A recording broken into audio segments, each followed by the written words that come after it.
ಶಾಂತಿ ಸಾಕಾರ ಮಾಡಲಿ. ಇಂದಿನ ತಾರೀಕಾಗಿದೆ 11/7/26. मीठे बच्चे, तुम्हें अपना चिंतन करना है, दूसरों का नहीं, क्योंकि ड्रामा अनुसार जो करेगा सो पाएगा. ತಂದೆ ತಿಳಿಸ್ತಾರೆ, ಮಧುರದ ಮಕ್ಕಳೇ, ತಾವು ತಮ್ಮ ಚಿಂತನೆಯನ್ನ ಮಾಡಿ, ಇತರದ್ದು ಮಾಡಕ್ ಹೋಗ್ಬೇಕು. ಯಾಕೆಂದರೆ ಡ್ರಾಮಾ ಅನುಸಾರ ಯಾರು ಮಾಡ್ತಾರೆ ಅವರೇ ಪಡೀತಾರೆ. प्रश्न आगे, त्रिकालदर्शी बनने से आत्मा को कौन सा स्मृति आई? त्रिकालदर्शी आಗೋದ್ರಿಂದ ಆತ್ಮಕ್ಕೆ ಯಾವ ಸ್ಮೃತಿ ಬಂದಿದೆ? ಉತ್ತರ ಆಗಿದೆ, आत्मा को स्मृति आई, हम असल मूल वतन की निवासी इस ड्रामा में पार्ट बजाने आए हैं. हमने मुख्य एक्टर बन 84 जन्म का पार्ट बजाया. ಆತ್ಮಕ್ಕೆ ಸ್ಮೃತಿ ಬಂದಿದೆ, ನಾವು ವಾಸ್ತವದಲ್ಲಿ ಮೂಲ ವತನದ ನಿವಾಸಿಯಾಗಿದೆ. ಈ ಡ್ರಾಮಾದ ಪಾತ್ರವನ್ನ ಅಭಿನಯ ಮಾಡಕ್ಕೆ ಬಂದಿದೆ. ನಾವು ಮುಖ್ಯ ಪಾತ್ರಧಾರಿಗಳಾಗಿ 84 ಜನ್ಮದ ಪಾತ್ರವನ್ನ ಅಭಿನಯ ಮಾಡ್ತೀವಿ. ಅವಿ ಬಾಬಾ ಕೆ ಸಮ್ಮುಖ ಫಿ ಸಾಥ್ ಮೇ ಘರ್ ಜಾಯೆಂಗೆ. ಈಗಂತೂ ತಂದೆಯ ಸಮ್ಮುಖದಲ್ಲಿದ್ದೀವಿ, ಮತ್ತೆ ಜೊತೆಯಲ್ಲಿ ಮನೆಯನ್ನ ತಲುಪ್ತೀವಿ. पावन बनकर घर जाना है, फिर सुखधाम में आना. ये सारा खेल भारत पर ही बना है. ये सारी स्मृति त्रिकालदर्शी बनने से आ गई. ಪಾವನರಾಗಿ ಮನೆಗೆ ಹೋಗ್ಬೇಕು, ಮತ್ತೆ ಸುಖಧಾಮದಲ್ಲಿ ಬರಬೇಕು. ಈ ಇಡೀ ಆಟ ಭಾರತದ ಮೇಲೇನೆ ತಯಾರಾಗಿದೆ. ಈ ಎಲ್ಲಾ ಸ್ಮೃತಿನೂ ತ್ರಿಕಾಲದರ್ಶಿ ಆಗೋದ್ರಿಂದ ಬರುತ್ತೆ. ಹಾಡಾಗಿದೆ, ಮರನಾ ತೇರೆ ಗಲೆ ಮೇ ಜೀನಾ ತೇರೆ ಗಲೆ. ಸತ್ರು ನಿಮ್ಮ ಮಡಿಲಲ್ಲಿ, ಬದುಕಿದ್ರು ನಿಮ್ಮ ಮಡಿಲಿನಲ್ಲಿ. ये गीत किसने गाया? बच्चों ने. क्या कहते हैं बच्चे? ಈ ಹಾಡನ್ನ ಯಾರು ಹಾಡಿದ್ರು? ಮಕ್ಕಳು. ಏನಂತಾರೆ ಮಕ್ಕಳು? बाबा अभी तो आपके गले का हार बनना है, ये शरीर तो यहाँ ही छोड़ देना है ना. ತಂದೆ, ಈಗಂತೂ ತಮ್ಮ ಕೊರಳಿನ ಹಾರ ಆಗ್ಬೇಕಂತ, ಈ ಶರೀರ ಅಂತೂ ಇಲ್ಲಿ ಬಿಡಬೇಕಲ್ಲ.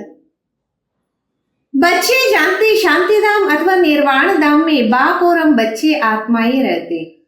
आप बाप घड़ी घड़ी कहते अपने को आत्मा निश्चय कर. ಮಕ್ಕಳಿಗೆ ಗೊತ್ತಾಗಿದೆ, ಶಾಂತಿಧಾಮ ಅಥವಾ ನಿರ್ಮಾಣ ಧಾಮದಲ್ಲಿ ತಂದೆ ಮತ್ತೆ ನಾವು ಮಕ್ಕಳು ಆತ್ಮಗಳೇ ಇರ್ತೀವಿ. ಈಗ ತಂದೆ ಗಡಿ ಗಡಿ ಅಂತಾರೆ, ನಿಮ್ಮನ್ನ ನೀವು ಆತ್ಮ ಅಂತ ನಿಶ್ಚಯ ಮಾಡಿ. तुम जानते हो हम आत्माएं बाबा के साथ निर्वाण धाम में रहने वाले थे, फिर ये शरीर धारण कर 84 जन्मों का चक्कर लगाए. ತಮಗಂತೂ ಗೊತ್ತಿರಬಹುದು, ನಾವು ಆತ್ಮಗಳು ಬಾಬೂರ ಜೊತೆ ನಿರ್ವಾಣ ಧಾಮದಲ್ಲಿ ಇದ್ವಿ, ಮತ್ತೆ ಈ ಶರೀರವನ್ನ ಧಾರಣೆ ಮಾಡಿ 84 ಚಕ್ರವನ್ನ ತಿರುಗುತ್ತಾ ಇದ್ದೀವಿ. बच्चे जानते हम बरोबर परमधाम की निवासी, फिर अब बाबा आए. ಮಕ್ಕಳಿಗೆ ಗೊತ್ತಾಗಿದೆ, ನಾವಂತೂ ಪರಂಧಾಮದ ನಿವಾಸಿಯಾಗಿದ್ದೀವಿ, ಈಗ ಮತ್ತೆ ತಂದೆ ಬಂದಿದ್ದಾರೆ. तुम बैठे हो, देखते हो, बाबा सम्मुख बैठे हैं, यहाँ है लौकिक शरीर के संबंध. ತಾವು ಕೂತಿದ್ದೀರಾ, ನೋಡ್ತಿದ್ದೀರಾ, ತಂದೆ ಸಮ್ಮುಖದಲ್ಲಿ ಕೂತಿದ್ದಾರೆ. ಇದಂತೂ ಲೌಕಿಕ ದೈಹಿಕ ಸಂಬಂಧ ಆಗಿದೆ. हम असल आत्माएं थे, फिर लौकिक संबंध में सुख का और दुख का जीवन बिताया. अभी तुम आत्माएं त्रिकालदर्शी बने. ನಾವು ಆತ್ಮಗಳು ವಾಸ್ತವದಲ್ಲಿ ಲೌಕಿಕ ಸಂಬಂಧದಲ್ಲೂ ಸುಖವಾಗಿದ್ವಿ, ದುಃಖದ ಜೀವನವನ್ನು ಕಳೆದ್ವಿ. ಈಗ ಆತ್ಮಗಳು ತ್ರಿಕಾಲದರ್ಶಿಯಾಗಿದ್ದೀವಿ. बाप भी तीनों कालों तीनों लोगों को जानने वाला है, तुम भी जानते हो बरोबर पुरुषार्थ अनुसार. ತಂದೆನು 3 ಕಾಲ 3 ಲೋಕವನ್ನ ತಿಳ್ಕೊಂಡಿದ್ದಾರೆ, ನಿಮಗೂ ಗೊತ್ತಿದೆ, ನಂಬರ್ ವಾರ ಪುರುಷಾರ್ಥ ಅನುಸಾರ. पढ़ाई की याद तो रहनी चाहिए, अभी स्मृति आई है. ವಿದ್ಯೆ ನೆನಪಂತೂ ಇರಬೇಕು, ಈಗಂತೂ ನೆನಪು ಬಂದಿರ್ಬೋದಲ್ಲ. बाबा ने समझाया, तुम मूल वतन में रहने वाले हो, अभी तुम बाप दादा द्वारा त्रिकालदर्शी बने. ಬಾಬಾ ತಿಳಿಸ್ಕೊಟ್ಟಿದ್ರು, ತಾವು ಮೂಲ ವತನದ ನಿವಾಸಿಯಾಗಿದ್ದೀರಿ, ಈಗ ತಾವು ಬಾಬ್ದಾದವರ ಮುಖಾಂತರ त्रिकालदर्शियागिದ್ದೀರಾ. तुम जानते हो इस ड्रामा के मुख्य एक्टर है. सारी ड्रामा का नॉलेज तुम्हारी बुद्धि में अब है. ನಿಮಗೆ ಗೊತ್ತಿದೆ ಈ ಡ್ರಾಮಾದ ಮುಖ್ಯ ಪಾತ್ರಧಾರಿಗಳು ಯಾರು ಅಂತ. ಇಡೀ ಡ್ರಾಮಾದ ಜ್ಞಾನ ನಿಮ್ಮ ಬುದ್ಧಿಯಲ್ಲಿ ಈಗ ಇದೆಯಲ್ಲ. स्मृति आई हम आधा कल्प सुखधाम में रहते वहां रावण होता ही नहीं. ಸ್ಮೃತಿ ಬಂದಿದೆ, ನಾವು ಅರ್ಧ ಕಲ್ಪ ಸುಖಧಾಮದಲ್ಲಿ ಇರ್ತೀವಿ, ಅಲ್ಲಿ ರಾವಣ ಇರೋದೇ ಇಲ್ಲ. हम आत्माएं पूरे 84 का चक्कर लगाई अभी बाप सम्मुख बैठे हैं. ನಾವು ಆತ್ಮಗಳು ಪೂರ್ತಿ 84 ಜನ್ಮದ ಚಕ್ರವನ್ನ ಸುತ್ತಿದ್ವಿ, ಈಗ ತಂದೆ ಸಮ್ಮುಖದಲ್ಲಿ ಕೂತಿದ್ದಾರೆ. आपकी श्रीमत पर चल हम आपके साथ चलेंगे जितना हो सके आपको याद करें. ತಮ್ಮ ಶ್ರೀಮತದಂತೆ ನಡೆದು ನಾವು ನಿಮ್ಮ ಜೊತೆಯಲ್ಲಿ ನಡೆದು ಎಷ್ಟಾದ್ರೆ ಅಷ್ಟು ನಿಮ್ಮವರನ್ನ ನೆನಪು ಮಾಡ್ತೀವಿ. तुम बच्चों को सारा दिन यही ख्याल में रहना चाहिए जबकि त्रिकालदर्शी बने हो. ऊंचते ऊंच भगवान है. ತಾವು ಮಕ್ಕಳು ಇಡೀ ದಿನ ಇದೇ ಆಲೋಚನೆಯಲ್ಲಿ ಇರಬೇಕು. ಯಾಕೆಂದರೆ ತ್ರಿಕಾಲದರ್ಶಿ ಆಗಿದ್ದೀರಾ, ಶ್ರೇಷ್ಠಕ್ಕಿಂತ ಶ್ರೇಷ್ಠ ಭಗವಂತ ಆಗಿದ್ದಾರೆ. उनके साथ तुम बच्चे भी ऊंचते ऊंच रहने वाले हो. अभी तुम बच्चों को घर की याद आई. ಅವರ ಜೊತೆಗೆ ತಾವು ಮಕ್ಕಳು ಸಹ ಉನ್ನತಕ್ಕಿಂತ ಉನ್ನತ ಆಗಿದ್ದೀರಿ. ಈಗ ತಾವು ಮಕ್ಕಳು ಮನೆಯೇ ನೆನಪು ಬಂದಿರ್ಬೋದಲ್ಲ. हम पवित्र बन अपने परमधाम घर जाएंगे. बाप शिव की पूजा होती तो सालिग्राम की भी पूजा होती. ನಾವು ಪವಿತ್ರರಾಗಿ ನಮ್ಮ ಪರಂಧಾಮಕ್ಕೆ ಹೋಗ್ತೀವಿ. ತಂದೆಯ ಪೂಜೆ ಆಗತ್ತೆ ಎಂದರೆ ಸಾಲಿಗ್ರಾಮಗಳ ಪೂಜೆನೂ ಆಗತ್ತೆ. बाप ही आकर आत्मा को पावन बनाते. आत्माओं को पवित्र बनाने वाला एक ही बाप है और कोई बना ना सके. ತಂದೆನೇ ಬಂದು ಆತ್ಮಗಳನ್ನ ಪಾವನ ಮಾಡ್ತಾರೆ. ಆತ್ಮಗಳನ್ನ ಪವಿತ್ರರಾಗಿ ಮಾಡುವಂತವರು ಒಬ್ಬ ತಂದೆ, ಮತ್ಯಾರು ಆಗೋದಿಕ್ಕೆ ಸಾಧ್ಯನೇ ಇಲ್ಲ. अभी तुम सारे ड्रामा के खेल को जान चुके हो. समझते हो भारत पर ही खेल बना है. ಈಗಂತೂ ತಾವು ಇಡೀ ಡ್ರಾಮಾದ ಆಟವನ್ನ ಅರ್ಥ ಮಾಡ್ಕೊಂಡಿದ್ದೀರಿ, ತಿಳ್ಕೊಂಡಿದ್ದೀರಾ. ಭಾರತದ ಮೇಲೆ ಆಟ ತಯಾರಾಗಿದೆ. आज तुम बच्चों को बाप सम्मुख बैठ समझाते और एक जीव की आत्मा जानते. ಬಾಬಾ ಜ್ಞಾನ ಕಾ ಸಾಗರ್. ಈಗ ತಾವು ಮಕ್ಕಳು ತಂದೆಯ ಸಮ್ಮುಖದಲ್ಲಿ ಬಂದು ತಿಳಿಸ್ತಾ ಇದ್ದೀರಿ. ಪ್ರತಿಯೊಂದು ಜೀವದ ಆತ್ಮಕ್ಕೆ ಗೊತ್ತಿದೆ ಬಾಬಾ ಜ್ಞಾನ ಸಾಗರ ಆಗಿದ್ದಾರೆ. उनको भक्ति मार्ग में बुलाते आए और प्रतिज्ञा करते आए. बाबा आप आएंगे तो जरूर हम आपकी मत पर चलेंगे. ಅವರನ್ನ ಭಕ್ತಿ ಮಾರ್ಗದಲ್ಲಿ ಕರೀತಾ ಬಂದ್ರಿ, ಪ್ರತಿಜ್ಞೆಯನ್ನ ಮಾಡ್ತಾ ಬಂದ್ರಿ. ತಂದೆ ತಾವು ಬಂದಾಗ ಖಂಡಿತ ನಾವು ನಿಮ್ಮ ಮತದಂತೆ ನಡೀತೀವಿ. ये कोई लौकिक संबंध की बात नहीं है. तुमको देही अभिमानी बन ये ख्याल रखना. हमको बेहद के बाबा के बाप की ಶ್ರೀಮತ್ पर चल. ಇದೇನು ಲೌಕಿಕ ಸಂಬಂಧದ ಮಾತಲ್ಲ. ತಾವು ಆತ್ಮ ಅಭಿಮಾನಿಯಾಗಿ ಈ ಆಲೋಚನೆಯನ್ನ ಮಾಡಬೇಕು. ನಮಗೆ ಒಬ್ಬ ಅನಂತವಾದ ತಂದೆಯ ಶ್ರೀಮತದಂತೆ ನಡಿಬೇಕು. उनका ही मानना है वो तो बहुत सहज समझाते. तुम्हारा अब तीसरा नेत्र ज्ञान का खुल गया है. ಅವರದ್ದೇ ಒಪ್ಪಬೇಕು. ಅವರಂತೂ ಬಹಳ ಸಹಜವಾಗಿ ತಿಳಿಸ್ತಾರೆ, ನಿಮ್ಮದು ಈಗ ಮೂರನೇ ನೇತ್ರ ಜ್ಞಾನದ್ದು ಓಪನ್ ಆಗಿದೆ ಅಲ್ಲ. ये ज्ञान तुमको यहाँ है ಮೂಲ ವತನ್ ಮೇ ಬಾ ಬಚ್ಚೆ रहते. ಈ ಒಂದು ಜ್ಞಾನ ಈಗ ತಮಗೆ ಇದೆ. ಮೂಲ ವತನದಲ್ಲಿ ತಂದೆ ಮತ್ತು ಮಕ್ಕಳೇ ಇರ್ತಾರೆ. वहाँ ये किसको पता नहीं रहता. अभी तुम बच्चों को बाप अपना अंत देते हैं.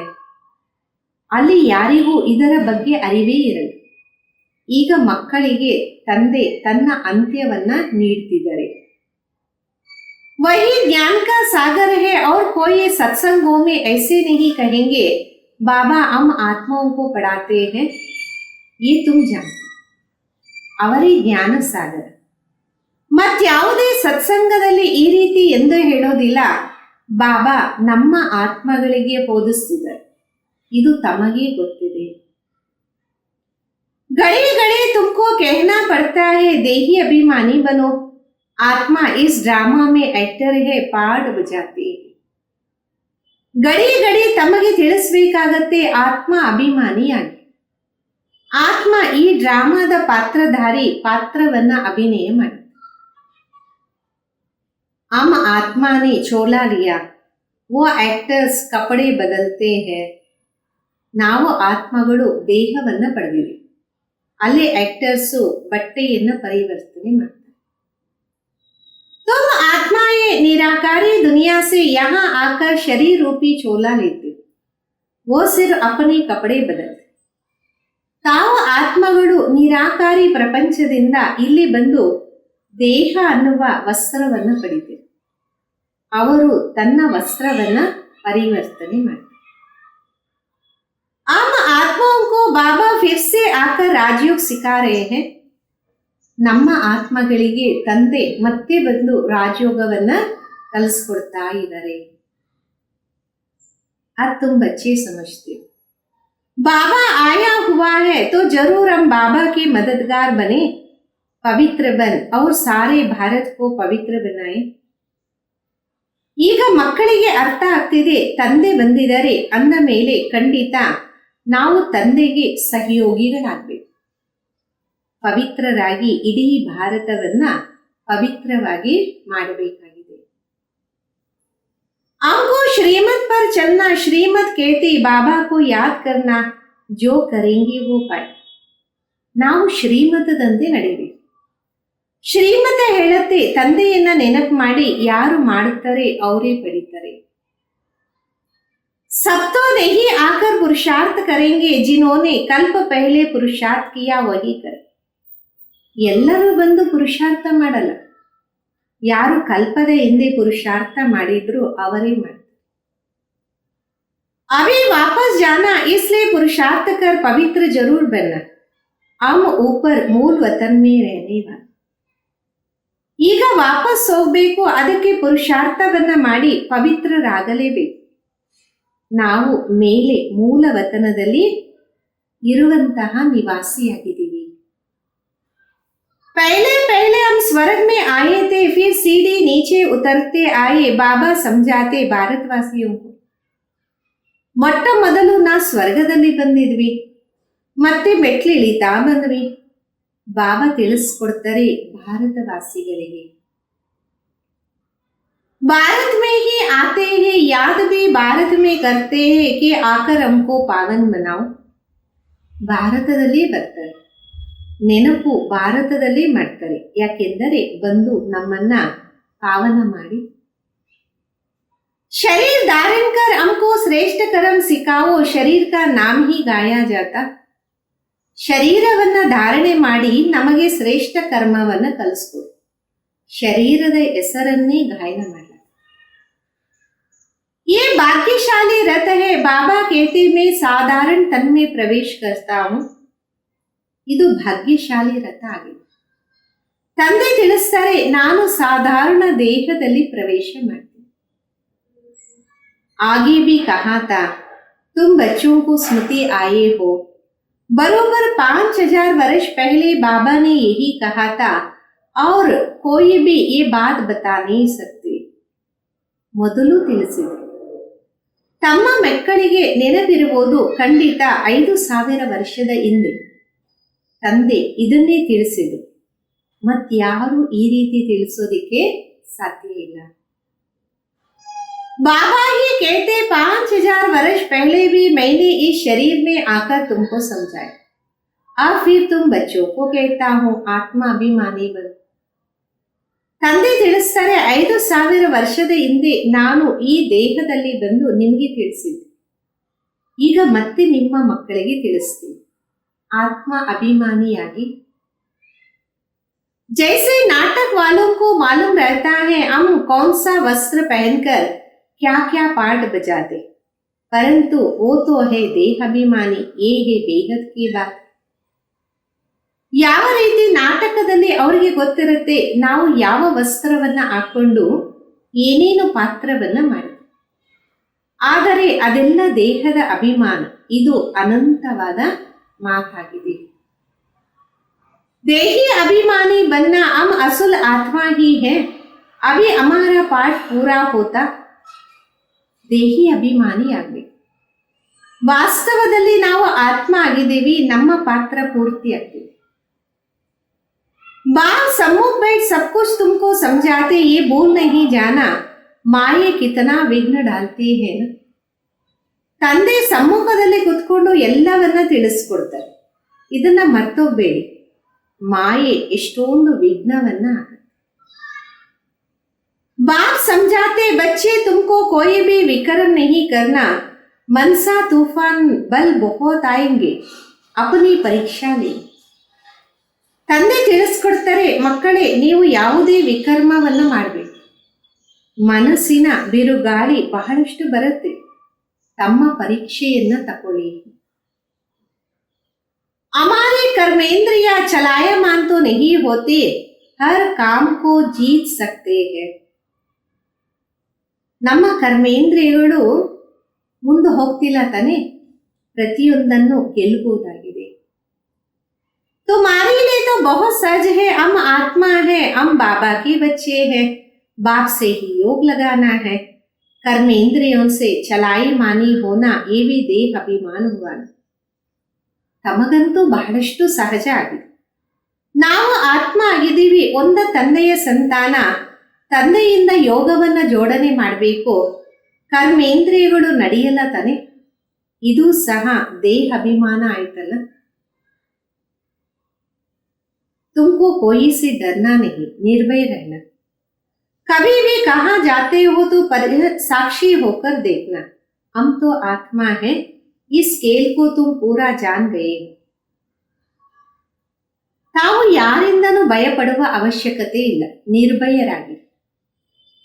ಎಲ್ಲೇ ಹೋದ್ರೂ ಸಹ ಸಾಕ್ಷಿಯಾಗಿ ನೋಡಿ, ನಾನು ಆತ್ಮನಾಗಿದ್ದೀನಿ, ಈ ಆಟವನ್ನ ಪೂರ್ತಿ ತಿಳ್ಕೋಬೇಕಾಗಿದೆ.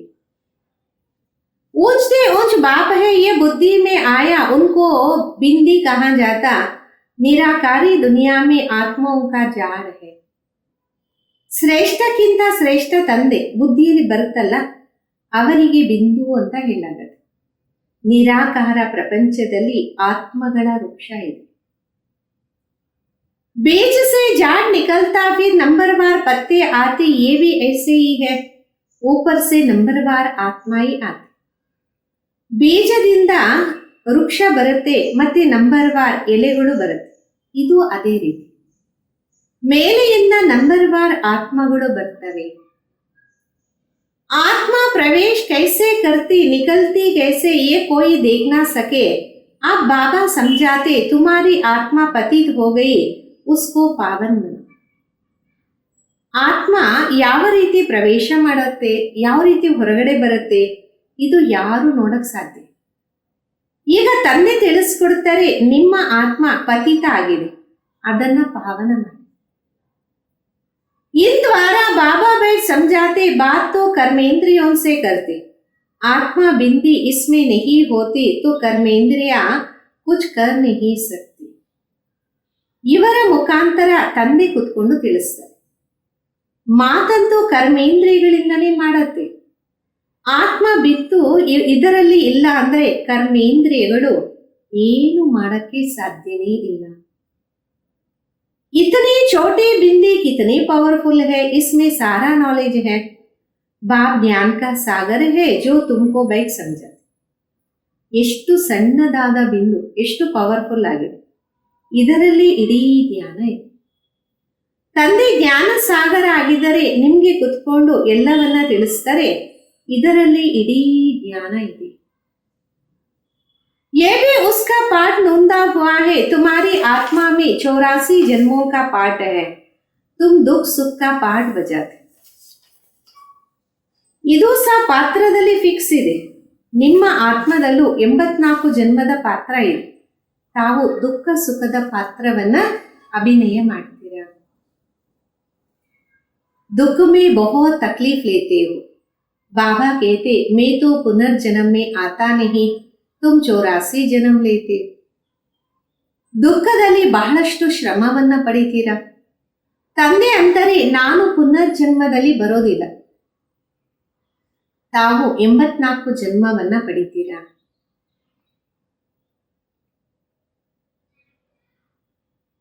मैं तो नहीं लेता हूं, मैं आकर तुम बच्चों को सहज युक्ति बताता. मुझे याद करो तो पावन बनेंगे. आधा कलक तुम काम चिता पर बैठ तमो प्रधान बन गए हो. ನಾನಂತೂ ಪಡೆಯೋದಿಲ್ಲ, ನಾನು ಬಂದು ತಮ್ಮ ಮಕ್ಕಳಿಗೆ ಸಹಜ ಯುಕ್ತಿಯನ್ನ ತಿಳಿಸ್ಕೊಡ್ತೀನಿ. ನನ್ನನ್ನ ನೆನಪು ಮಾಡಿ ಆಗ ಪಾವನ ಆಗ್ತೀರ. ಅರ್ಧ ಕಲ್ಪ ತಾವು ಕಾಮಚಿತೆಯಲ್ಲಿ ಕುತ್ಕೊಂಡು ತಮೋ ಪ್ರಧಾನ ಆಗಿದೆ. आत्मा उनसे ही बात करते. आत्मा के ऑर्गन्स पहले छोटे होते फिर बड़े होते. ಆತ್ಮಗಳ ಜೊತೆ ತಂದೆ ಮಾತಾಡ್ತಾರೆ. ಆತ್ಮದ ಕರ್ಮೇಂದ್ರಿಯಗಳು ಮೊದಲು ಸಣ್ಣದಾಗಿರುತ್ತೆ, ನಂತರ ದೊಡ್ಡದಾಗತ್ತೆ. ಆತ್ಮ तो छोटी बड़ी नहीं होती, आत्मा ही कहती ये पतित पावन आओ. ಆತ್ಮ ಸಣ್ಣದು ದೊಡ್ಡದು ಆಗೋದಿಲ್ಲ. ಆತ್ಮನೇ ಹೇಳತ್ತೆ ಏ ಪತಿತ ಪಾವನ ಬನ್ನಿ ಅಂತ. ಆತ್ಮನೇ ತಂದೆಯನ್ನ ಕರೆಯತ್ತೆ. बाबा कहते मैं कलप कलप आता हूं तुम पतितों को पावन बनाने. अभी तुम जानते हो आत्मा कैसे आती है. ಆತ್ಮನೇ ಹೇಳತ್ತೆ ಏ ಪತಿತ ಪಾವನ ಬನ್ನಿ. ಆತ್ಮ ತಂದೆಯನ್ನ ಕರೆಯತ್ತೆ. ತಂದೆ ಅಂತಾರೆ ನಾನು ಕಲ್ಪ ಕಲ್ಪ ಬರ್ತೀನಿ ತಮ್ಮನ್ನ ಪತಿತರಿಂದ ಪಾವನ ಮಾಡಕ್ಕೋಸ್ಕರ. अभी तुम जानते हो आत्मा कैसे आती, मनुष्य बहुत माता मारते हैं. ಈಗ ನಿಮಗೆ ಗೊತ್ತಾಗಿದೆ ಆತ್ಮ ಯಾವ ರೀತಿ ಬರುತ್ತೆ. ಮನುಷ್ಯ ಇಷ್ಟೆಲ್ಲ ತಲೆ ಚಿಚ್ಕೊಂತಾನಲ್ಲ. देखिए आत्मा कैसे निकलते परंतु किसको पता नहीं पड़ता क्योंकि ये है अति सूक्ष्म. छोटी सी आत्मा में कितना पार्ट है. ನೋಡೋಣ ಆತ್ಮ ಹೆಂಗ್ ಹೋಗುತ್ತೆ, ಆದರೆ ಯಾರಿಗೂ ಗೊತ್ತಾಗಲ್ಲ. ಯಾಕೆಂದರೆ ಇದಾಗಿದೆ ಅತಿ ಸೂಕ್ಷ್ಮ. ಸಣ್ಣದಾದ ಆತ್ಮದಲ್ಲಿ ಎಷ್ಟೊಂದು ಪಾತ್ರ ಅಡಗಿದೆ. जैसे बीज में सारा ज्ञान है वो तो बीज है जड़. बड़ का झाड़ होता उस बीज कितना छोटा, उनसे झाड़ कितना बड़ा लंबा निकलती है. ಯಾವ ರೀತಿ ಬೀಜ ಅದೇ ರೀತಿ ವೃಕ್ಷ ಇರುತ್ತೆ. ಬೀಜದಲ್ಲಿ ಇಡೀ ಜ್ಞಾನ ಇದೆ. ಆಲದ ಮರ ವೃಕ್ಷಕ್ಕೆ ಬೀಜ ಎಷ್ಟು ಸಣ್ಣದಾಗಿರುತ್ತೆ, ಆ ಬೀಜದಿಂದ ಎಷ್ಟು ದೊಡ್ಡ ಮರ ಬರುತ್ತಲ್ಲ. कलकत्ता वाला बड़का झाड़ कईयों ने देखा होगा, बहुत बड़ा झाड़. ಕಲ್ಕತ್ತಾದಲ್ಲಿ ಆಲದ ಮರ ನೋಡಿರ್ಬೋದು ಬಹಳಷ್ಟು ಜನ, ಬಹಳ ದೊಡ್ಡದಾಗಿರುತ್ತೆ. अब उसका फाउंडेशन सारा सड़ गया, बाकी झाड़ खड़ा है, ये भी ऐसे है. ಈಗ ಅದರ ಫೌಂಡೇಶನ್ ಕೊಳತೋಗಿದೆ, ಬಾಕಿ ವೃಕ್ಷ ನಿಂತಿದೆ. ಇದು ಸಹ ಅದೇ ರೀತಿ. देवता धर्म का फाउंडेशन आई नहीं, झाड़ की भी अब जड़ जड़ीभूत अवस्था है. ದೇವತಾ ಧರ್ಮದ ಫೌಂಡೇಶನ್ ಇಲ್ಲ, ವೃಕ್ಷ ಈಗ ಶಿಥಿಲ ಅವಸ್ಥೆಯನ್ನು ತಲುಪಿ. ये भी तुम जानते हो तब तो गवर्नमेंट को कहते हो कि हम इतने समय में दुनिया को पावन बनकर दिखाएं. मनुष्य इन बातों को समझते हैं. ಇದು ಸಹ ತಮಗೆ ಗೊತ್ತಿದೆ, ಅದಕ್ಕೆ ಗೌರ್ಮೆಂಟ್ಗೆ ಅಂತೀರಾ ನಾವು ಇಷ್ಟು ಸಮಯದಲ್ಲಿ ಪ್ರಪಂಚವನ್ನ ಪಾವನ ಮಾಡಿ ತೋರಿಸ್ತೀವಿ. ಮನುಷ್ಯ ಈ ಮಾತುಗಳನ್ನ ಅರ್ಥ ಮಾಡ್ಕೊಳ್ಳಲ್ಲ. तुमको तो निश्चय है हम इस भारत को श्रेष्ठाचारी जरूर बनाएंगे, तब तो भ्रष्टाचारी दुनिया का विनाश होगा. ತಮಗಂತೂ ನಿಶ್ಚಯ ಇದೆ ನಾವು ಈ ಭಾರತವನ್ನ ಶ್ರೇಷ್ಠಾಚಾರಿಯಾಗಿ ಮಾಡ್ತೀವಿ, ಆಗ ಈ ಭ್ರಷ್ಟಾಚಾರಿ ಪ್ರಪಂಚದ ವಿನಾಶ ಆಗುತ್ತೆ. ये जो चाहते हैं शांति हो जाए, आत्मा पाठ बजाते बजाते थक गई है, इसलिए पुकारते ए ಶಾಂತಿ ದೇ. ಇದೇನು ಇಷ್ಟಪಡ್ತಾರೆ ಶಾಂತಿ ಆಗಲಿ ಅಂತ. ಆತ್ಮ ಪಾತ್ರವನ್ನ ಅಭಿನಯ ಮಾಡ್ತಾ ಮಾಡ್ತಾ ಸುಸ್ತಾಗಿದೆ. ಅದಕ್ಕೆ ಕರೆಯುತ್ತೆ ಏ ಶಾಂತಿ ದೇವ. ये थोड़े ही समझते आत्मा शांत स्वरूप है, परंतु यहाँ आत्मा को कर्मेंद्रियों द्वारा कर्म तो जरूर कर. ಇದೆಲ್ಲ ಅರ್ಥ ಮಾಡ್ಕೊಂತಾರೆ ಆತ್ಮ ಶಾಂತ ಸ್ವರೂಪ, ಆದರೆ ಇಲ್ಲಿ ಆತ್ಮಕ್ಕೆ ಕರ್ಮೇಂದ್ರಿಯಗಳ ಮುಖಾಂತರ ಕರ್ಮ ಅಂತೂ ಖಂಡಿತ ಮಾಡಲೇಬೇಕು. शांति दो कहते ये किसको पता नहीं, शांति धाम अलग है, सुख धाम अलग है. ಶಾಂತಿ ಕೊಡಿ ಅಂತಾರೆ, ಆದರೆ ಇದು ಯಾರಿಗೂ ಅರಿವಿಲ್ಲ. ಶಾಂತಿಧಾಮ ಬೇರೆ, ಸುಖಧಾಮ ಬೇರೆ ಆಗಿದೆ. सुखधाम में बहुत थोड़े मनुष्य होते, वो है ही पवित्र दुनिया. वहां शांति तो कोई मांगते नहीं, कर्म तो वहां भी करते, परंतु वहां अशांति नहीं हो. ಸುಖಧಾಮದಲ್ಲಿ ಬಹಳಷ್ಟು ಕಡಿಮೆ ಮನುಷ್ಯರಿರ್ತಾರೆ, ಅದಾಗಿದೆ ಪವಿತ್ರವಾದ ಪ್ರಪಂಚ. ಅಲ್ಲಿ ಶಾಂತಿ ಯಾರು ಕೇಳೋದಿಲ್ಲ. ಕರ್ಮ ಅಂತೂ ಅಲ್ಲೂ ಮಾಡಲೇಬೇಕು, ಆದರೆ ಅಲ್ಲಿ ಅಶಾಂತಿ ಇರುವುದಿಲ್ಲ. जीवन मुक्त धाम अथवा शांति धाम दोनों अलग हैं. सतयुग में जीव आत्माओं को सुख भी है तो शांति भी है. एवर हेल्दी वेल्दी रहते. जीवन मुक्ति धाम अथवा शांति धाम ಎರಡು ಬೇರೆ ಬೇರೆ ಆಗಿದೆ. ಸತ್ಯುಗದಲ್ಲಿ ಜೀವ ಆತ್ಮಗಳಿಗೆ ಸುಖನೂ ಇರುತ್ತೆ, ಶಾಂತಿನೂ ಇರುತ್ತೆ, ಆರೋಗ್ಯ ಐಶ್ವರ್ಯ ಎರಡೂ ಇರುತ್ತಲ್ಲ. अभी तुम जानते हो स्वर्ग किसको कहते, दुनिया में ये भी किसको पता नहीं कि स्वर्ग क्या है. ಈಗ ತಮಗೆ ಗೊತ್ತಿದೆ ಸ್ವರ್ಗ ಅಂತ ಯಾವುದಕ್ಕೆ ಹೇಳಲಾಗುತ್ತೆ. ಪ್ರಪಂಚದಲ್ಲಿ ಯಾರಿಗೂ ಗೊತ್ತಿಲ್ಲ ಸ್ವರ್ಗ ಅಂದರೆ ಏನು. ये लक्ष्मी नारायण बच्चे हैं, इन बच्चों को भी सुख किसने दिया, कोई तो सुख देने वाला है. ಈ ಲಕ್ಷ್ಮೀ ನಾರಾಯಣರಿಗೆ ಮಕ್ಕಳಿದ್ದಾರೆ, ಈ ಮಕ್ಕಳಿಗೆ ಯಾರು ಸುಖವನ್ನ ಕೊಟ್ರು? ಯಾರು ಒಬ್ರು ಸುಖ ಕೊಡ್ಬೇಕಲ್ವಾ. क्या इनों का फिर राज्य आने वाला है, ಸ್ವರ್ಗ ಜರೂರ್ ಫಿರ್ ರಿಪೀಟ್ ಹೋಗಾ ಅಂದ ಮೇಲೆ ಇವರ ರಾಜ್ಯ ಮತ್ತೆ ಬರುತ್ತಾ? ಸ್ವರ್ಗ ಖಂಡಿತ ಪುನರಾವರ್ತನೆ ಆಗುತ್ತೆ. स्वर्ग में जब होंगे तो वहां ऐसे नहीं कह के नरक फिर रिपीट होंगे. अभी कहते हो पवित्रता सुख शांति की नई दुनिया फिर से रिपीट होगा. ಸ್ವರ್ಗದಲ್ಲಿ ಎಂದೂ ಈ ರೀತಿ ಹೇಳೋದಿಲ್ಲ, ನರಕ ಮತ್ತೆ ಪುನರಾವರ್ತನೆ ಆಗುತ್ತೆ. ಈಗ ಅಂತೀರಾ ಪವಿತ್ರತೆ ಸುಖ ಶಾಂತಿ ಹೊಸ ಪ್ರಪಂಚ ಪುನರಾವರ್ತನೆ ಆಗುತ್ತೆ. ये तो पुरानी दुनिया दुखधाम है, इसको आयरन एज कहा जाता, नई दुनिया भी थी ना. ಇದಂತೂ ಹಳೆಯ ಪ್ರಪಂಚ ದುಃಖಧಾಮ ಆಗಿದೆ, ಇದಕ್ಕೆ ಕಬ್ಬಿಣದ ಪ್ರಪಂಚ ಅಂತೀವಿ. ಹೊಸ ಪ್ರಪಂಚನೂ ಇತ್ತಲ್ಲ. उसको स्वर्ग कहते, ये ज्ञान तुम्हारी बुद्धि में ठहरा है, बरोबर हम फिर से देवी देवता बन रहे हैं. ಅದಕ್ಕೆ ಸ್ವರ್ಗ ಅಂತೀವಿ. ಈ ಒಂದು ಜ್ಞಾನ ತಮ್ಮ ಬುದ್ಧಿಯಲ್ಲಿ ಸ್ಥಿರವಾಗಿದೆ, ಖಂಡಿತ ಮತ್ತೆ ನಾವು ದೇವಿ ದೇವತೆ ಆಗ್ತಾ ಇದ್ದೀವಿ. तुम्हारी एम ऑब्जेक्टिव ये है, हम फिर से स्वर्ग की बादशाही लेते, बेहद के बाबा से स्वर्ग जरूर पाएंगे. ನಮ್ಮ ಲಕ್ಷಣ ಇದಾಗಿದೆ, ನಾವು ಮತ್ತೆ ಸ್ವರ್ಗದ ರಾಜ್ಯ ಭಾಗ್ಯವನ್ನ ಪಡಿತೀವಿ. ಅನಂತವಾದ ತಂದೆಯಿಂದ ಆಸ್ತಿ ಖಂಡಿತ ಪಡಿತೀವಿ.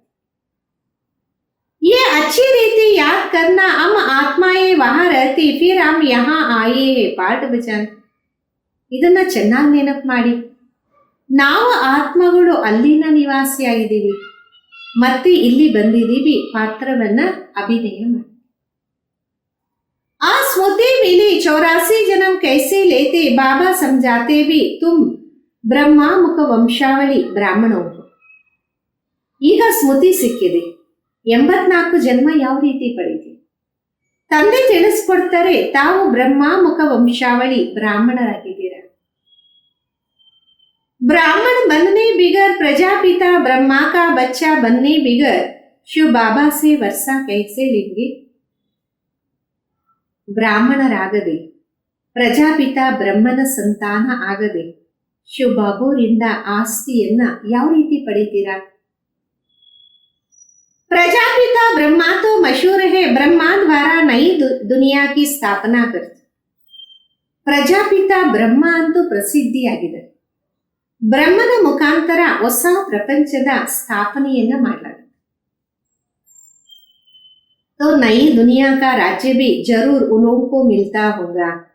5000 वर्ष पहले भी ब्रह्मा द्वारा विष्णु की स्थापना हुई थी. ಹೊಸ ಪ್ರಪಂಚದ ರಾಜ್ಯ ಖಂಡಿತ ಅವರಿಂದ ಸಿಗುತ್ತೆ. 5000 ವರ್ಷದ ಹಿಂದೆ ಬ್ರಹ್ಮನ ಮುಖಾಂತರ ವಿಷ್ಣುಪುರಿಯ ಸ್ಥಾಪನೆಯಾಗಿದೆ. फिर रिपीट होगा. उसके लिए तुम तैयारी कर रहे हो. कई बच्चे पूछते ड्रामा को बड़ा माने व पुरुषार्थ को बड़ा. ಈಗ ಮತ್ತೆ ಪುನರಾವರ್ತನೆ ಆಗ್ತಿದೆ. ಅದಕ್ಕೋಸ್ಕರ ತಾವು ತಯಾರಿಯನ್ನ ಮಾಡ್ತೀವಿ. ಕೆಲವು ಮಕ್ಕಳು ಕೇಳ್ತಾರೆ, ಡ್ರಾಮಾನನ್ನ ದೊಡ್ಡದು ಅಂತ ತಿಳಿಯೋದಾ ಅಥವಾ ಪುರುಷಾರ್ಥವನ್ನ ದೊಡ್ಡದು ಅಂತ ತಿಳಿಯೋದಾ? समझाया चाहता पुरुषार्थ तो जरूर करना है, पुरुषार्थ बिगर प्रारब्ध कैसे मिलेगा. ತಿಳಿಸಲಾಗತ್ತೆ, ಪುರುಷಾರ್ಥ ಖಂಡಿತ ಮಾಡ್ಬೇಕು. ಪುರುಷಾರ್ಥ ಇಲ್ಲದೆ ಪ್ರಾರಬ್ಧ ಯಾವ ರೀತಿ ಸಿಗಕ್ ಸಾಧ್ಯ? पूरा पुरुषार्थ करना. कोई अच्छी रीति पुरुषार्थ करते तो समझाया जाता ड्रामा अनुसार इनका पुरुषार्थ अच्छा चलता है. ಪುರುಷಾರ್ಥ ಅಂತೂ ಮಾಡಲೇಬೇಕು. ಕೆಲವರು ತುಂಬಾ ಚೆನ್ನಾಗಿ ಪುರುಷಾರ್ಥವನ್ನ ಮಾಡ್ತಾರೆ. ತಿಳಿಸಲಾಗತ್ತೆ, ಡ್ರಾಮಾ ಅನುಸಾರ ಇವರ ಪುರುಷಾರ್ಥ ಚೆನ್ನಾಗಿ ನಡೆಯುತ್ತೆ. ಪದವಿ अच्छा पाएंगे उसका पुरुषार्थ बहुत तीव्र चलता है. ಪದವಿನೂ ಚೆನ್ನಾಗಿ ಪಡಿತಾರೆ, ಅವರ ಪುರುಷಾರ್ಥ ಬಹಳ ತೀವ್ರವಾಗಿ ಇರುತ್ತೆ. चलते चलते कोई का कम पदवी हो जाता. ब्राह्मणी जानते, ब्राह्मणियों के पास आने वाले भी जानते. ಮತ್ತೆ ನಡೀತಾ ನಡೀತಾ ಕೆಲವರು ಕಡಿಮೆ ಪದವಿಯನ್ನ ಪಡಿತಾರೆ. ಬ್ರಾಹ್ಮಣಿಗೆ ಗೊತ್ತಿರುತ್ತೆ ಬ್ರಾಹ್ಮಣಿ ಹತ್ರ ಬರೋರು ಎಷ್ಟೋ ಜನ ಅಲ್ವಾ. ಫಲಾನು ಬಹುತ್ ಅಚ್ಚಾ ಚಲ್ತಾ ತಾ ಆಜ್ ಆತೆ ಹಿ नहीं. ಇವರು ತುಂಬಾ ಚೆನ್ನಾಗಿ ನಡೆಯೋರು, ಈ ನಡುವೆ ಬರ್ತಾನೆ ಇಲ್ಲ. कहते हमारी बुद्धि में पता नहीं क्यों नहीं बैठता. बाबा को हम याद ही नहीं कर सकते, बस हम नहीं चल सकते, बड़ी मंजिल है. ಅಂದರೆ ನಮ್ಮ ಬುದ್ಧಿಯಲ್ಲಿ ಗೊತ್ತಿಲ್ಲ ಯಾಕೆ ಕುತ್ಕೊಳ್ಳೋದೇ ಇಲ್ಲ. ಬಾಬೂರನ್ನ ನೆನಪೇ ಮಾಡಕ್ಕಾಗಲ್ಲ, ಅಷ್ಟೇ ನಾವು ನಡೆಯಕ್ಕಾಗಲ್ಲ, ಬಹಳ ದೊಡ್ಡ ಲಕ್ಷ್ಯ ಆಗಿದೆ. ಐಸೆ ಐಸೆ ಲಿಖ ದೇತೆ ಮೂಲ ಬಾತ್ ಹೈ ಹಿ ನಿರ್ವಿಕಾರಿ ಬನ್. ಈ ರೀತಿ ಬರೆದು ಬಿಡುತ್ತಾರೆ, ಮೂಲ ಮಾತಾಗಿದೆ ನಿರ್ವಿಕಾರಿ ಆಗುವುದು. विकारों को छोड़ना बड़ा मुश्किल है, तुम जानते हो. ड्रामा अनुसार कल्प पहले मिसाल इनकी ऐसी अवस्था चलती है. ವಿಕಾರಗಳನ್ನ ಬಿಡೋದು ಬಹಳ ಕಷ್ಟ. ನಿಮಗೆ ಗೊತ್ತಿದೆ, ಡ್ರಾಮಾ ಅನುಸಾರ ಕಲ್ಪದ ಹಿಂದೆಯೇ ಸಮಾನ ಇವರ ಸ್ಥಿತಿ ನಡೀತಾ ಬಂದಿದೆ. अच्छा, मीठे मीठे सिखिलदे बच्चों प्रति माता पिता बाप दादा का याद प्यार और गुड मॉर्निंग. रूहानी बाप की रूहानी बच्चों को नमस्ते. हम रूहानी बच्चों की रूहानी माता पिता बाप दादा को याद प्यार गुड मॉर्निंग और नमस्ते. धारणेಗೋಸ್ಕರ मुख्य सार. ಮೊದಲನೇದು, इस बेहद के खेल को साक्षी होकर देखना, कोई से भी डरना नहीं. ಈ ಅನಂತವಾದ ಆಟವನ್ನ ಸಾಕ್ಷಿಯಾಗಿ ನೋಡಿ, ಯಾರಿಂದಲೂ ಭಯ ಪಡಬೇಡಿ. ನಿರ್ಭಯ बनने के लिए मैं आत्मा हूं, ये पाठ पक्का करना. ನಿರ್ಭಯರಾಗಕ್ಕೋಸ್ಕರ ನಾನು ಆತ್ಮನಾಗಿದ್ದೀನಿ, ಈ ಪಾಠವನ್ನ ಪಕ್ಕಾ ಮಾಡ್ಕೊಳ್ಳಿ. ಎರಡನೇದು, अपनी जांच करके स्वयं की परीक्षा लेनी है कि कोई भी कर्मेंद्रिय चलायमान तो नहीं होती. ನಮ್ಮ ಪರೀಕ್ಷೆಯನ್ನ ಮಾಡಕ್ಕೋಸ್ಕರ ಸ್ವಯಂ ಪರೀಕ್ಷೆಯನ್ನ ಪಡ್ಕೊಳ್ಳಿ. ಯಾವುದೇ ಕರ್ಮೇಂದ್ರಿಯಗಳು ಮುಂದೆ ಹೋಗ್ತಿಲ್ಲ ತಾನೆ. काम विकार पर जीत आई, देही अभिमानी कहाँ तक बने हो. ಕಾಮ ವಿಕಾರದ ಮೇಲೆ ವಿಜಯ ಆಯ್ತಾ, ಆತ್ಮಿಕ ಸ್ಥಿತಿಯಲ್ಲಿ ಎಲ್ಲಿವರೆಗೂ ಇದ್ದೀರಾ. ವರದಾನ, एक बाप की स्मृति से सच्चे सुहाग का अनुभव करने वाले ಭಾಗ್ಯವಾನ್ ಆತ್ಮ. ಒಬ್ಬ ತಂದೆಯ ಸ್ಮೃತಿಯಿಂದ ಸತ್ಯವಾದ ಸುಮಂಗಲಿಯ ಅನುಭವವನ್ನ ಮಾಡುವಂತವರು ಭಾಗ್ಯವಂತ ಆತ್ಮಭವ. जो किसी भी आत्मा के बोल सुनते हुए नहीं सुनते, किसी अन्य आत्मा की स्मृति संकल्प व स्वप्न में भी नहीं लाते, अर्थात किसी भी देहधारी के झुकाव में नहीं आते. ಯಾರು ಯಾವುದೇ ಆತ್ಮದ ಮಾತನ್ನ ಕೇಳಿದ್ರೂ ಕೇಳದೇ ಇರ್ತಾರೆ, ಅನ್ಯ ಆತ್ಮರ ಸ್ಮೃತಿ ಸಂಕಲ್ಪ ಸ್ವಪ್ನದಲ್ಲೂ ತರೋದಿಲ್ಲ. ಅಂದರೆ ಯಾರೇ ದೇಹಧಾರಿಯ ಕಡೆಗೆ ಬಗ್ಗೋದಿಲ್ಲ. एक बाप दूसरा ना कोई इसी स्मृति में रहते, उन्हें अविनाशी सुहाग का तिलक लग जाता. ಒಬ್ಬ ತಂದೆ ಬಿಟ್ಟು ಮತ್ಯಾರೂ ಇಲ್ಲ, ಇದೇ ಸ್ಮೃತಿಯಲ್ಲಿ ಇರುತ್ತಾರೆ, ಅವರಿಗೆ ಅವಿನಾಶಿ ಸುಮಂಗಲಿಯ ತಿಲಕ ಇಡ್ಲಾಗತ್ತೆ. ಐಸೆ ಸಚ್ಚೆ ಸುಹಾಗ್ ವಾಲೆ ಹಿ ಭಾಗ್ಯವಾನ್. ಈ ರೀತಿ ಸತ್ಯವಾದ ಸುಮಂಗಲಿಗಳೇ ಭಾಗ್ಯವಂತರಾಗಿದ್ದಾರೆ. ಸ್ಲೋಗನ್ ಆಗಿದೆ, अपनी श्रेष्ठ स्थिति बनानी है तो अंतर्मुखी बन फिर बाहर मुखता में आ. ತಮ್ಮ ಶ್ರೇಷ್ಠ ಸ್ಥಿತಿಯನ್ನ ಮಾಡ್ಕೋಬೇಕಾದ್ರೆ ಅಂತರ್ಮುಖಿಯಾಗಿ ಮತ್ತೆ ಬಾಹ್ಯ ಮುಖದಲ್ಲಿ ಬನ್ನಿ. ಅವ್ಯಕ್ತ ಇಶಾರೆ, ज्वाला स्वरूप स्थिति में रह शक्तिशाली याद का अभ्यास करो. ಜ್ವಾಲಾ ಸ್ವರೂಪದ ಸ್ಥಿತಿಯಲ್ಲಿ ಇದ್ದು ಶಕ್ತಿಶಾಲಿ ನೆನಪಿನ ಅಭ್ಯಾಸವನ್ನ ಮಾಡಿ. जैसे अग्नि में कोई भी चीज डालो तो नाम रूप गुण सब बदल जाता, ऐसे जब बाबा की याद में लगन की अग्नि में रहते हो तो परिवर्तन हो जाता है. ಯಾವ ರೀತಿ ಅಗ್ನಿಯಲ್ಲಿ ಯಾವುದೇ ವಸ್ತುವನ್ನ ಹಾಕಿದಾಗ ಹೆಸರು ರೂಪ ಗುಣ ಎಲ್ಲ ಪರಿವರ್ತನೆ ಆಗುತ್ತೆ, ಅದೇ ರೀತಿ ಯಾವಾಗ ತಂದೆಯ ನೆನಪಿನ ಅಗ್ನಿಯಲ್ಲಿ ಇರ್ತೀರಾ ಆಗ ಪರಿವರ್ತನೆ ಆಗತ್ತೆ. मनुष्य से ब्राह्मण बन जाते, फिर ब्राह्मण से फरिश्ता सो देवता बन जाते. ಮನುಷ್ಯರಿಂದ ಬ್ರಾಹ್ಮಣ ಆಗ್ತೀರ, ನಂತರ ಬ್ರಾಹ್ಮಣನಿಂದ ಫರಿಶ್ತಾ ಸೋ ದೇವತೆ ಆಗ್ತೀರ. लगन की अग्नि से ऐसे परिवर्तन होता जो अपनापन कुछ भी नहीं रहता, इसलिए याद को ही ज्वाला रूप कहा जाता. ಆಸಕ್ತಿಯ ಅಗ್ನಿಯಲ್ಲಿ ಈ ರೀತಿ ಪರಿವರ್ತನೆ ಆಗತ್ತೆ, ನನ್ನದು ಅನ್ನೋದು ಏನೂ ಇರೋದಿಲ್ಲ. ಅದಕ್ಕೆ ನೆನಪನ್ನ ಯೋಗದ ಜ್ವಾಲಾ ರೂಪ ಅಂತ ಹೇಳಲಾಗತ್ತೆ. ಓಂ ಶಾಂತಿ.